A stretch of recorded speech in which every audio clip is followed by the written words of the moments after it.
So my topic is assembly of the clarinet and how to put the reed in the right place. These students are going to be first dayers. They've never opened a clarinet case before, so they don't know anything yet.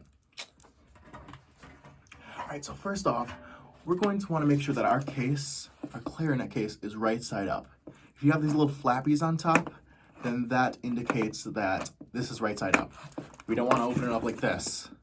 Don't want to do that, because then when we open up the case, everything's going to fall out and we might crack our clarinet or break our clarinet or something like that. So here we are. Case is right side up. We're going to set it down, open it up. A glowing golden light coming out of here. So first off, we see a whole lot of different pieces in here, a whole lot of metal and black plastic pieces. But today right now we're gonna focus on the bell, which is this fancy looking, kind of funnel looking thing. And we're gonna take out the second biggest piece next to the bell, which is the lower joint. So we're going to take our bell and our lower joint. You see this little cork around here? We're gonna try to fit the cork inside of this tinier hole onto the bell. So we're gonna gently place it on. We're just gonna do a few, like not even quarter turns, to get the bell all the way attached to the lower joint. And it's okay to grab the lower joint kind of firmly when you're doing that. You definitely don't wanna force the bell on, because that will wear and tear on the corks. So just slowly and gently twist it on and hold the lower joint rather firmly. Next, we're going to grab this other looking piece that looks a little bit like the lower joint, but this is called the upper joint. And this actually slides right onto there. So on the upper joint, we have a larger end and a smaller end. We're going to want to take that smaller end and put it into the top of the lower joint. So as we do this, we want to make sure that, again, we're twisting slowly to get the pieces into place. And one important alignment issue is shown right here. So there are a couple little knobs that need to connect over so that the lower joint and the upper joint can communicate with each other. So we're going to want to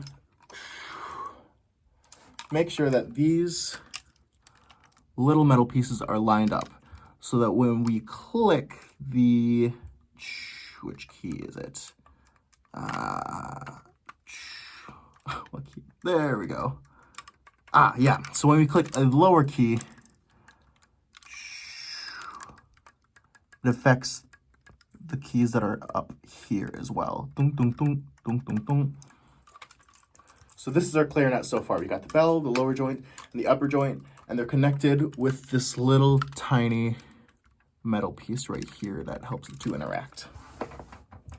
Next, we're going to take the barrel. It's not the little conical piece. It's not this tiny piece with a sharp edge. It's this piece that it looks kind of the same on both sides, but we're going to have a larger end of the barrel and a smaller end of the barrel. The larger end of the barrel is going to slide right on top of the upper joint. And again, you can grab the upper joint rather firmly. You don't want to crush it or try to break the clarinet, but you can grab it firmly. It will not damage the instrument. So now we have the bell, the lower joint, the upper joint, and the barrel. And finally, we're going to add on the mouthpiece. The mouthpiece just slides right on top, right there, right on top of the barrel. And as you can see, the clarinet has a few engravings, a few markings on it that say like the brand name and the serial number. We want to make sure that those are all lined up with the center of the clarinet. So on the bell here, we got the little engraving that's central with these tone holes. Then this engraving, which is on the tone hole joint, is center with that. And on the barrel, we have a little logo, and that should be center with that logo as well. And then finally, when we look at the mouthpiece, we want to make sure that this register key right here is lined up perfectly with this slot, this hole in the mouthpiece. So next, we're going to put on the reed. This little funny thing. It's just a thin piece of wood that vibrates and helps the instruments produce sound. Each instrument needs a way to produce sound through vibrations. There's an air starter, or like a starter, a vibrator, and a resonator. This is what vibrates and gives the sound, gives the clarinet a sound. So we're going to take our reed. First, no, we're going to take this little metal piece right here. This is called the ligature. This is what keeps the reed in place on the mouthpiece. So we're going to take the ligature off. We're going to set that down for now. We're going to place the reed central in that little tiny hole in the mouthpiece. We want to make sure that the top of the reed, the top that's curved and a little thinner, is just about flush with the top of the mouthpiece. We're going to hold it in that position right there as we take the ligature and slide it back over the top of the mouthpiece and the reed. We want to make sure that these little pegs, these little, they look like tuning pegs actually, but these tighten the reed onto the mouthpiece. We want to make sure that those are directly underneath where the bottom of our mouth is going to be, on this thinner side of the reed. Gonna take it, keeping the reed, the top of the reed flush with the top of the mouthpiece.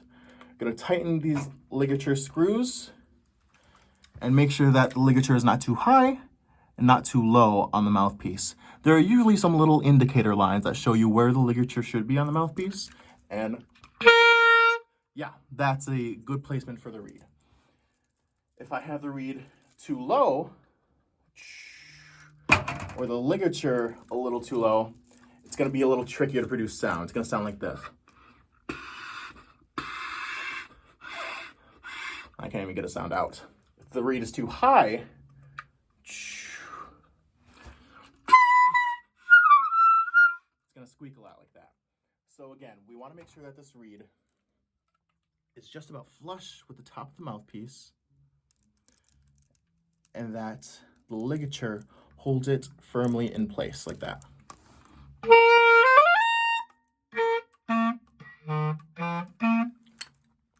All right, any questions? What questions do you have? Okay, perfect. Thank you very much.